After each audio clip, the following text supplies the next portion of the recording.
So in this video, I'm reviewing a book that shows you the 12 specific techniques you need for self-defense.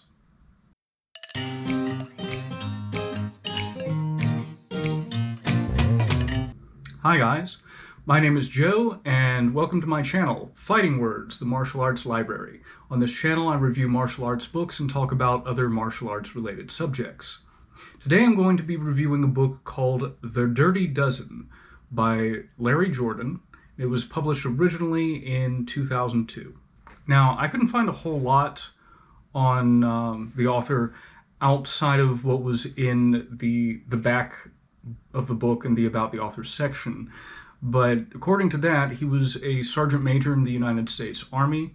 He had been part of the Army Rangers as well as the U.S. Special Forces during a 24-year career. And he had studied multiple martial arts, including traditional jiu-jitsu, karate, kung fu, and close quarter combat. Now, the book as a whole is oriented toward very specific moves for use in self-defense, as well as the different scenarios one might find oneself in that one would need to deploy these techniques, as well as having the proper mindset. So the very first section is talking about the threat. And in this he addresses the threats that the people reading this book might have to deal with. And of course, this includes things like murder and sexual assault and robbery, kidnapping, carjacking, aggravated assault, terrorism. Something that I think informed the tone of this book was that it was published in 2002, not long after the September 11th attacks on the United States in 2001, which were terrorist attacks. So we sort of get a little bit of that throughout this. I'm not sure that terrorism would have been listed had that book been published 10 years prior or 10 years afterwards. And in this particular chapter, he does go in depth on each of these possible scenarios one might face, and offers advice. For instance, carry a folded up 20 in your pocket so if somebody tries to rob you, you can just throw the money in their direction and maybe they'll let you go with that. The next chapter is on the winning mind, which is basically about pushing through adversity. He does make the distinction between winning and surviving.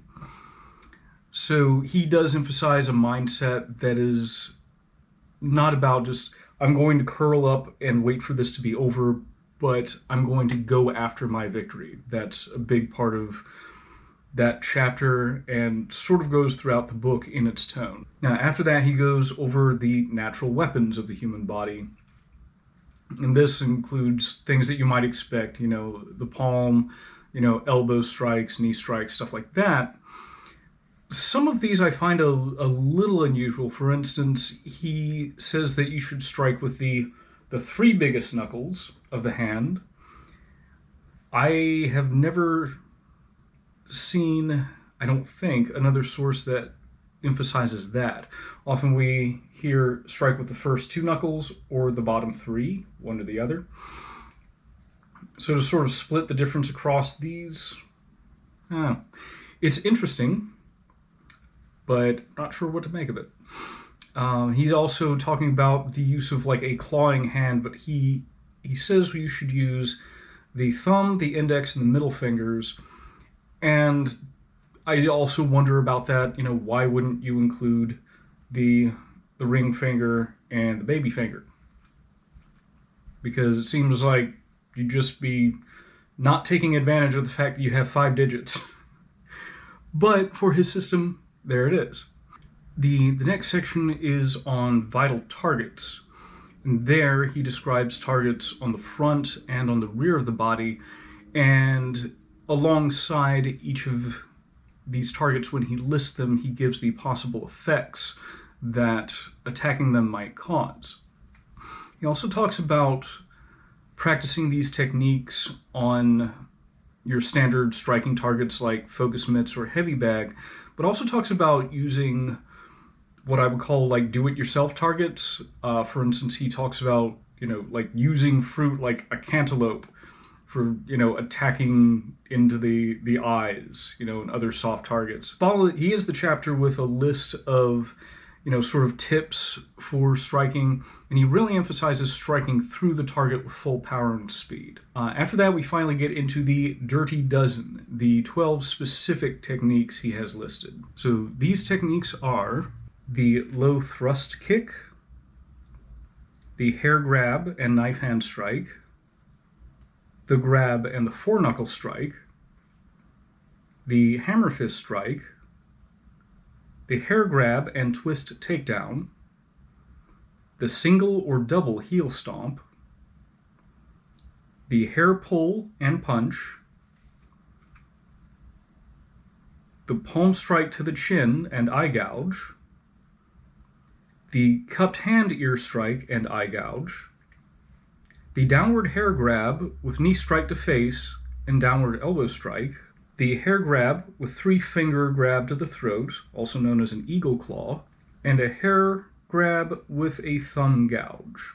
Now you notice that a lot of these techniques emphasize stabilizing your target before attacking it. I do think that is a positive of this system. It's a lot easier to hit something if it's not moving. So I think that sort of benefits what he's talking about here. Following that, we get his scenarios section.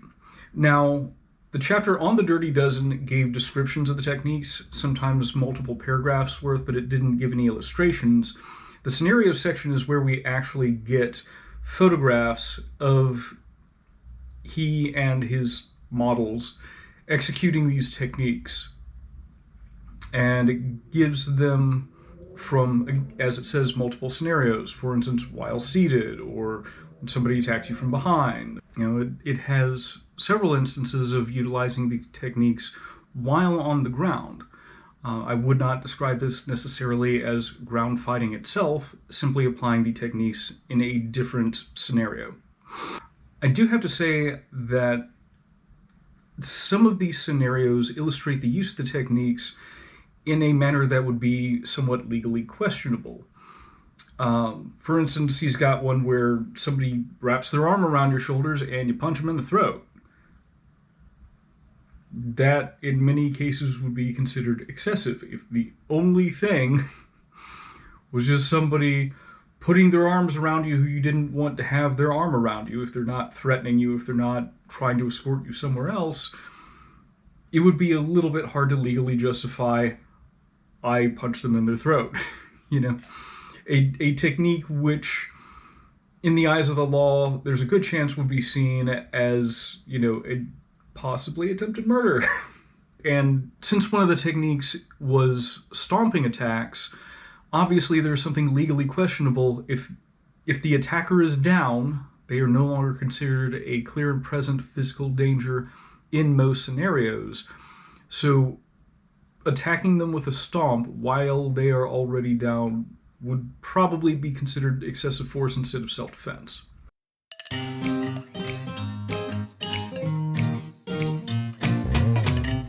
As far as the pros go, one of the things that stands out to me is the use of the do-it-yourself targets. It's nice to have conventional targets, but I also think that as martial artists or people interested in self-defense, we should experiment with different types of surfaces to strike and attack. So I think that was a really good benefit. Most of the techniques themselves are very solid. I do not question the effectiveness of sticking your thumbs in somebody's eye. It may not necessarily have the results one expects, so temper your expectations, but I don't question the fact that is going to require a response from them. And then, of course, striking the chin, striking the back of the head, the use of elbow strikes, knee strikes, palm strikes, punches, those are all proven techniques. Another thing that I like that we don't get in every martial arts or self-defense book is that he does emphasize mindset very well. I do appreciate that.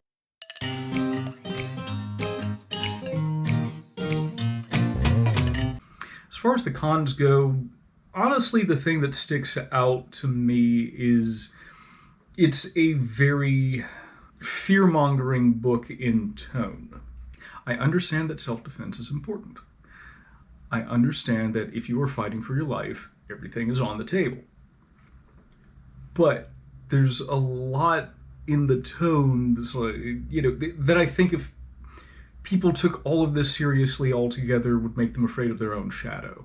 I don't know. I think he's trying to scare you. I think that's actually his intent. So, this is a serious situation. Okay, fine. But awareness is also key, and part of that awareness is the recognition that your life is not always in danger and that not every situation requires lethal force. I think some of the information is also a little bit sketchy. For instance, he claims that a strike to the groin could cause death. I don't know if there's any information to back that up, and I think that there's an ample amount of information to counteract it. We have seen in sports, not just fight sports, but certainly in fight sports, but also in stick and ball sports, in extreme sports, skateboarders racking themselves, going down a rail. America's Funniest Home Videos. We have seen enough people get hit in the groin without even needing to go to the hospital, much less falling over dead. That bit of information I'm highly skeptical about.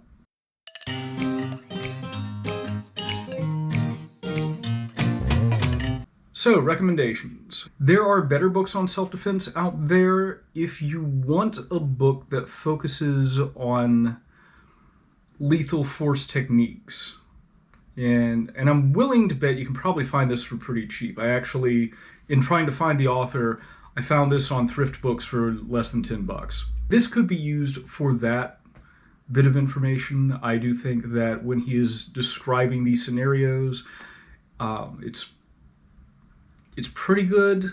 Similarly with his, the winning mindset, I think that part is pretty good. I would not suggest making this one's only source of self-defense information, but for the likelihood of getting it for $10 or less, it's probably going to be a pretty good bang for your buck.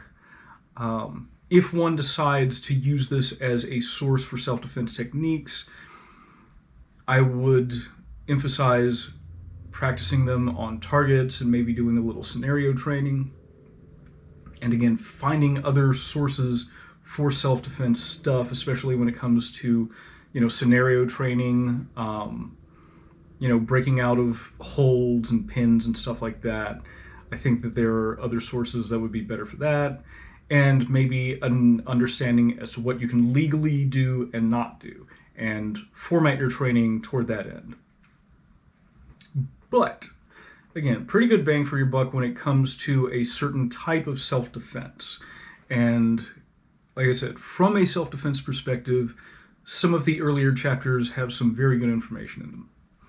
So that's all I have for this week, and I'll see you guys next week. Thank you for watching.